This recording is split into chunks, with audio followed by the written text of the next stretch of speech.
जंग एक भी लड़ा नहीं, फिर भी जग को जीत लिया। अहिंसा अपरिग्रह अनेकांत का हमको मंत्र दिया। उस जगत के तारक महावीर को कोटि कोटि वंदन। उनकी राह पर चलकर आओ हम भी तोड़े भौतिक बंधन। को जय जिनेंद्र। जैसे कि आपको पता है, महावीर स्वामी का जन्म बिहार कुंडलपुर ग्राम में हुआ था। महावीर स्वामी का जन्म महाराज सिद्धार्थ और महारानी त्रिशला के यहाँ हुआ था। 30 वर्ष की आयु में इन्होंने राजमहलों के सुख को त्याग दिया और सत्य की खोज में जंगलों की ओर चले गए। घने जंगलों में रहते हुए उन्होंने 12 वर्षों तक कठोर तपस्या की, जिसके पश्चात त्रिजु बालिका नदी के तट पर साल वृक्ष के नीचे उन्हें केवल ज्ञान की प्राप्ति हुई थी, जिसके पश्चात उन्होंने समाज के सुधार और लोगों के कल्याण के लिए उपदेश दिए। महावीर भगवान के जन्म के पावन अवसर को महावीर स्वामी की जयंती या जन्मोत्सव के रूप में मनाया जाता है। तो चलिए हम सब देखते हैं महावीर स्वामी के प्रेरणादायक विचार।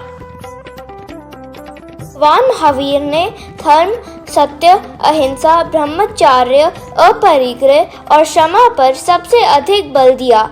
त्याग और संयम, प्रेम और करुणा, शील और सदाचार ही उनके प्रवचनों का सार था। अहिंसा ही सबसे बड़ा धर्म है। किसी के अस्तित्व को मिटाने की अपेक्षा उसे शांति से जीने दो और स्वयं भी शांति से जियो।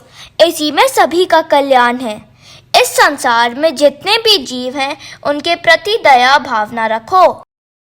आज का हमारा प्ले भी महावीर भगवान की इसी शिक्षा अहिंसा पर आधारित है, जहां हम देखेंगे कि किस प्रकार हिंसा और अहिंसा हमारे जीवन का उद्देश्य और गति बदल सकते हैं। तो आइए देखते हैं यशोधर महाराज का आटे का मुर्गा।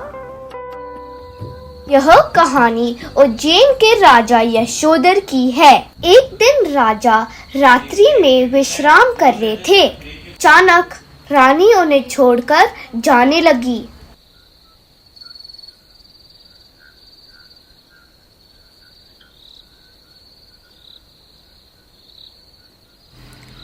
स्वामी, अब आई हो, चले जाओ वापस। क्षमा कीजिए स्वामी।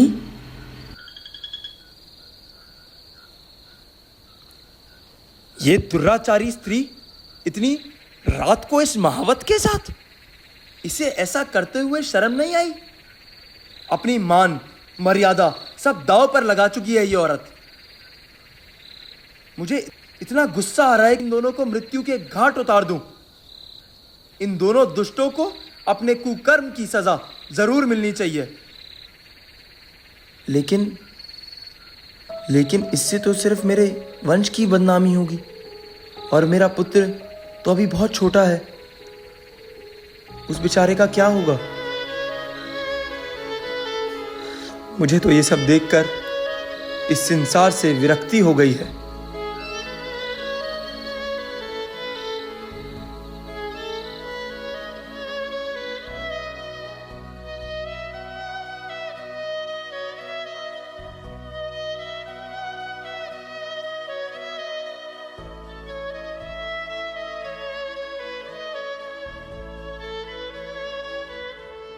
बेटा, ऐसा क्या हो गया? तुम इतने उदास और चिंतित क्यों हो? माँ, मैंने एक बुरा सपना देखा है, जिससे मुझे ये संसार अब व्यर्थ लगने लगा है। अब बस मैं अपने बेटे का राज तिलक करके जैनेश्वरी दीक्षा लेना चाहता हूँ माँ। अगर ये मुनि दीक्षा धारण कर लेगा, फिर मेरा क्या होगा? मुझे जरूर कुछ ना कुछ उपाय सोचना चाहिए। बेटा, ये सिर्फ एक सपना ही तो है। तुम इतना परेशान मत हो। मेरे पास इसका एक उपाय है। तुम कुल देवी की पूजा करो और बहुत सारे जानवरों की बलि चढ़ाओ। देवी माँ के सामने इस पूजा के करने से देवी माँ खुश हो जाएगी और वो तुम्हारी सारी समस्याएं दूर कर देगी। माँ, ये आप क्या कह रही हो? बलि चढ़ाना तो महापाप है, और किसी निर्दोष और बेजुबान जानवर को मारकर हमें क्या प्राप्ति होगी? मैं ये दुष्कृत्य कैसे कर सकता हूं मां? कैसे कर सकता हूं? ठीक है बेटा, तुम अगर किसी जानवर की बलि देना नहीं चाहते तो तुम एक काम करो, तुम आटे के मुर्गे की बलि दे दो। ऐसा करने से देवी प्रसन्न हो जाएगी और हिंसा भी नहीं होगी। अच्छा मां, ठीक है, मुझे ये प्रस्ताव थोड़ा ठीक लग रहा है। ठीक है पुत्र, फिर मैं कल ही एक मूर्तिकार को बुलवाती हूँ और उससे एक आटे के मुर्गा बनाने के लिए कह देती हूँ।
मैंने तुम्हारी सलाह मानी मां। अब ना ही मेरा वंश बदनाम होगा और ना ही मैंने किसी के साथ हिंसा करी। मैं तुम्हें खुश देखकर बहुत खुश हूँ बेटा। अरे ये क्या, राजा बहुत उदास दिख रहे हैं। कहीं इन्हें मेरे और महावत के बारे में पता तो नहीं लग गया? इससे पहले कि राजा मुझे कुछ करें, मैं ही इन्हें समाप्त कर देती हूँ।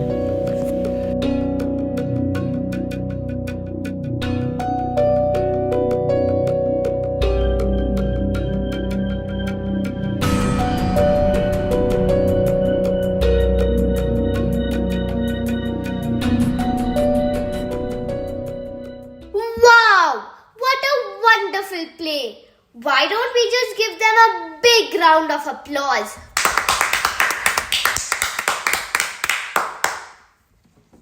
Really, Era, मजा आ गया. What a kind Raja in such a kind heart. राजा यशोधर ने इतने निर्दोष और मूर्ख प्राणियों की जान बचाई और बदले में सिर्फ एक नकली जानवर की बलि दी. आई एम श्योर उसे तो कोई अच्छी गति ही मिली होगी. Wait, Erish, don't misunderstand.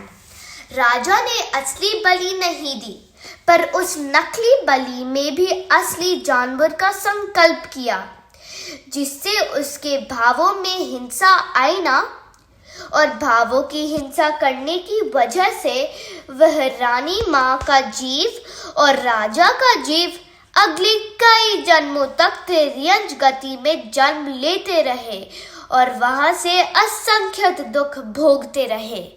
क्या आप सब जानते हैं, महावीर भगवान ने 4 तरह की हिंसा बताई. आरंभी हिंसा, उद्योगी हिंसा, विरोधी हिंसा और संकल्पी हिंसा. राजा ने सच में तो कोई भी हिंसा नहीं करी, पर भावों से तो हिंसा की ना, और उस हिंसा का समर्थन भी किया. एरा, मुझे डरा रहे हो क्या? मैं तो वीडियो गेम में मारने का भी खेल खेलता हूँ और कभी दोस्तों से झगड़ा करता हूँ और या फिर कभी कभी मच्छर ऐसे ही मार देता हूँ। तो क्या मुझे भी इसका वही फल मिलेगा? नो वे, मैं तो आज से ही इन सब का त्याग करता हूँ। अरे वाह एरिश, फिर तो इंद्र भी आ जाएंगे आपको बचाने।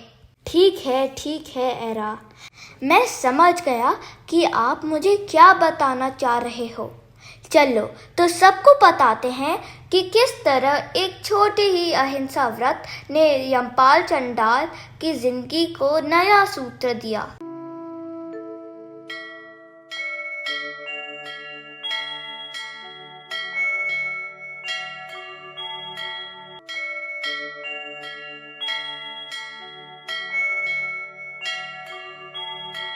मंत्रीवर, आज नगर में उत्सव का माहौल लग रहा है।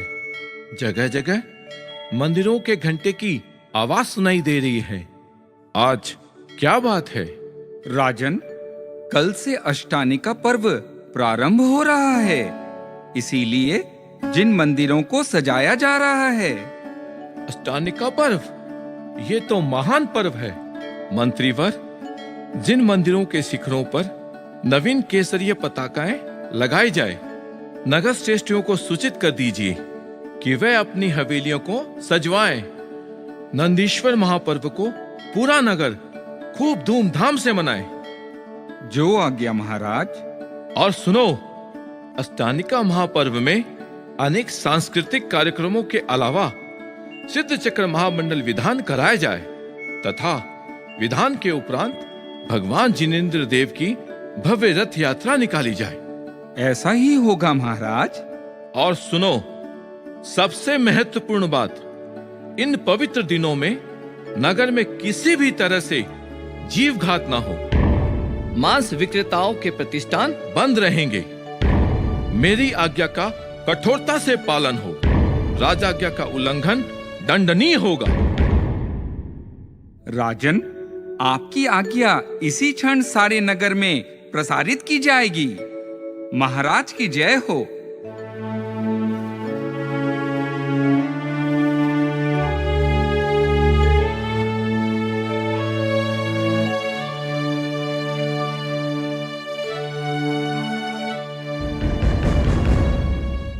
सुनो सुनो सुनो, सावधान। पोदनपुर नगर के निवासियों को सूचित किया जाता है कि कल से 8 दिन पर्यंत अष्टानिका महापर्व के अवसर पर पोदनपुर नगरी में सिद्ध चक्र महामंडल विधान आयोजित किया जाएगा। अतः इस अवसर पर नगर में हिंसा पर कड़ा प्रतिबंध लगाया जाता है। मांस विक्रेता अपने प्रतिष्ठान बंद रखेंगे। राजाज्ञा का उल्लंघन करने वाले को मृत्यु दंड दिया जाएगा। सुनो सुनो सुनो। उस मुनादी के पश्चात राजा महाबल का पुत्र राजकुमार बल चिंतित हो गया। उसे मांस खाने की लत लगी हुई थी। क्या बात है युवराज, आज आप कुछ उदास नजर आ रहे हैं। मित्र, मुझे मांस खाने की तीव्र इच्छा हो रही है। क्या क्या कह रहे हैं युवराज? महाराज श्री ने 8 दिन तक हिंसा पर प्रतिबंध लगाने की घोषणा की है। मुझे ये बात ज्ञात है। इसी बात की तो मुझे चिंता है। अरे, तो इसमें चिंतित होने की क्या बात है? क्यों नहीं है मित्र। हिंसा पर प्रतिबंध लगाने के कारण समस्त दुकानें बंद रहेगी। फिर मेरा काम कैसे चलेगा? ओहो तो तुम्हारी यह समस्या है। अरे भाई, कुछ दिन तो मांसाहार के बिना भी चला ले। असंभव है मित्र, असंभव है। बिना मांस के तो मुझे भोजन में कोई स्वाद ही नहीं आता। तब फिर एक उपाय है। कौन सा? शीघ्र बताओ मित्र।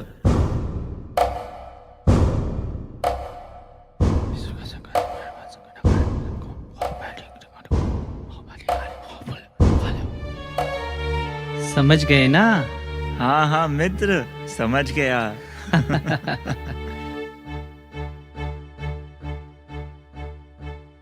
जयपाल के इशारे पर राजकुमार बल राजकीय उद्यान में जाता है। एक मेंढा को मरवाकर उसका मांस खा लेता है। बगीचे का माली वह दुष्कृत्य देख लेता है।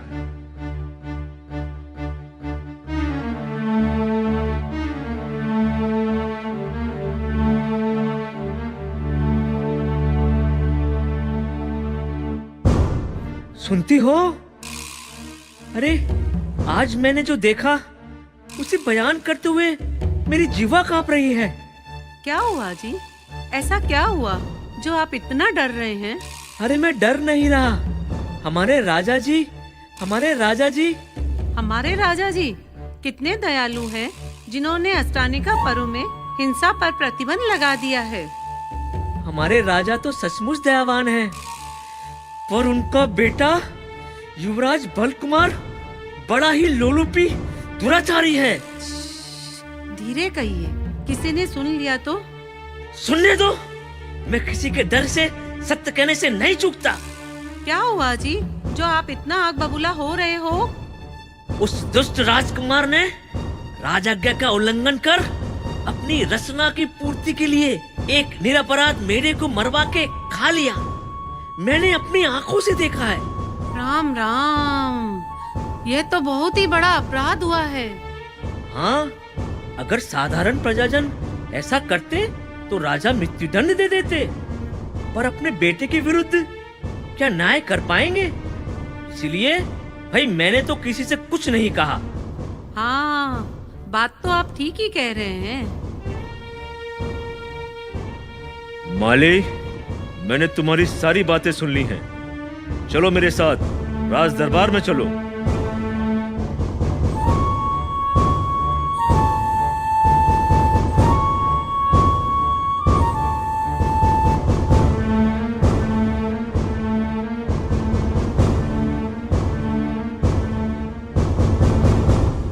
महाराज की जय हो।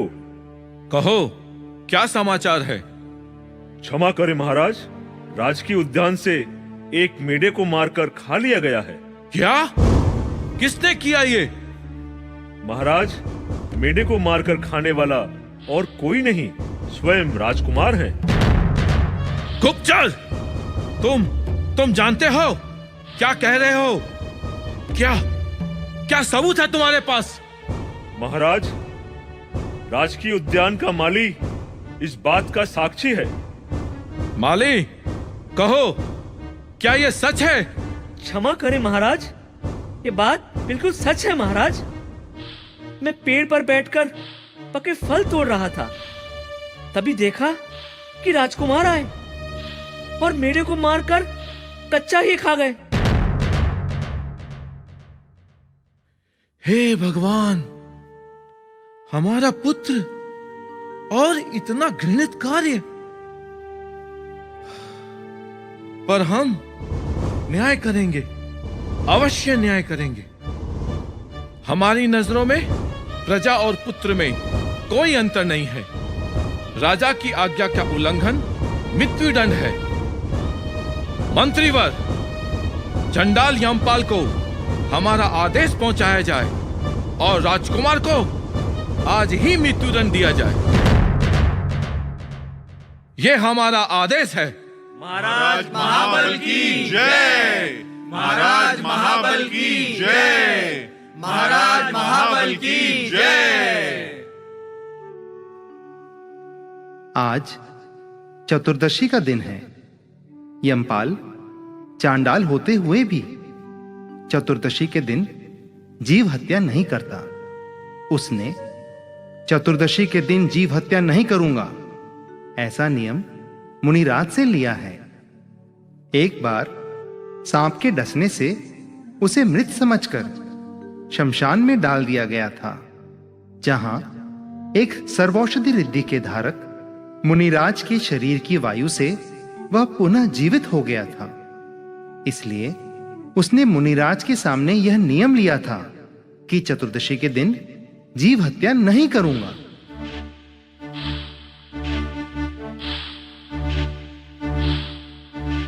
राजा के सिपाही आ रहे हैं। जरूर किसी को मृत्यु दंड देना है, पर आज तो चतुर्दशी है। मैं उनके सामने न आऊं तो अच्छा है। सुनती हो? हाँ जी, अभी आई। देखो, मैं चतुर्दशी के दिन हिंसा नहीं करता, इसलिए आज किसी को प्राण दंड नहीं दूंगा। अगर कोई बुलाने आए तो कह देना कि वह गांव गए हैं। स्वामी, आप किसी प्रकार की चिंता न करें, मैं सब कुछ संभाल लूंगी। यमपाल, ओ यमपाल। क्या है?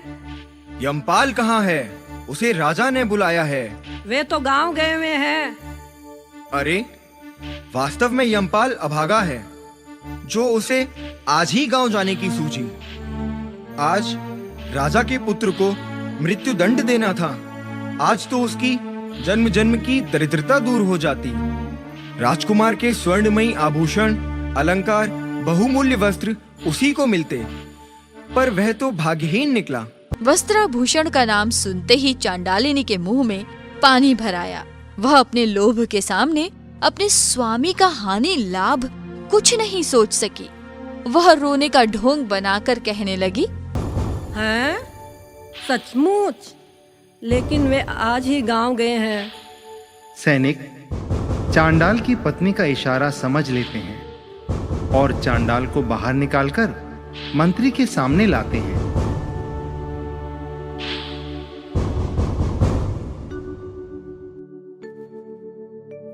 यमपाल, तुम्हें ज्ञात होगा कि राजा ने तुम्हें क्यों बुलाया है? हाँ मंत्रीवर, लेकिन मैं आज राजाज्ञा का पालन करने में असमर्थ हूँ। मैं चतुर्दशी के दिन किसी भी प्रकार की हिंसा नहीं करता। 100 चूहे खाकर बिल्ली हज को चली। वाह यमपाल वाह! लेकिन ये स्मरण रहे, राजकुमार के शरीर पे जितने भी वस्त्र आभूषण हैं, वो तुम्हारे होंगे। क्षमा श्रीमान, मुझे धन से ज्यादा धर्म प्यारा है। मैं आज हिंसा कदापि नहीं करूंगा। इसका परिणाम जानते हो? मृत्युदंड या इसके अलावा कुछ और? चलो राजा के पास चलते हैं।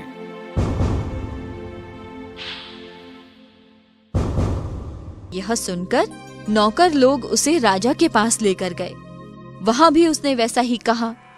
ठीक ही है, जिसका धर्म पर दृढ़ विश्वास है उसे कहीं भी भय नहीं होता। राजा उस पर अत्यंत गुस्सा ही हो रहे थे कि एक चांडाल की निर्भयपने की बातों ने उन्हें और भी अधिक क्रोधी बना दिया। एक चांडाल को राजाज्ञा का उल्लंघन करने वाला और इतना अभिमानी देखकर उनके क्रोध का कुछ ठिकाना न रहा। उन्होंने उसी समय कोतवाल को आज्ञा दी, जाओ इन दोनों को लेकर जाकर अपने मगरमच्छादी क्रूर जीवों से भरे हुए तालाब में डाल दो। राजाज्ञानुसार वही हुआ। कोतवाल ने दोनों को तालाब में डलवा दिया। तालाब में डालते ही पापी धर्म को तो जल जीवों ने खा लिया, रहा यमपाल। सो वह अपने जीवन की कुछ परवाह न कर अपने व्रत पालन में निश्चल बना रहा। उसके उच्च भावों और व्रत के प्रभाव से देवों ने आकर उसकी रक्षा की। उन्होंने धर्मानुराग से तालाब में ही एक सिंहासन पर यमपाल चांडाल को बैठाया, उसे स्वर्गीय वस्त्राभूषण प्रदान किए, उसका खूब आदर सम्मान किया। जब राजा और प्रजा को यह हाल मालूम हुआ तो उन्होंने भी उस चांडाल का बड़े आनंद और हर्ष के साथ सम्मान किया, उसे खूब धन दौलत दी।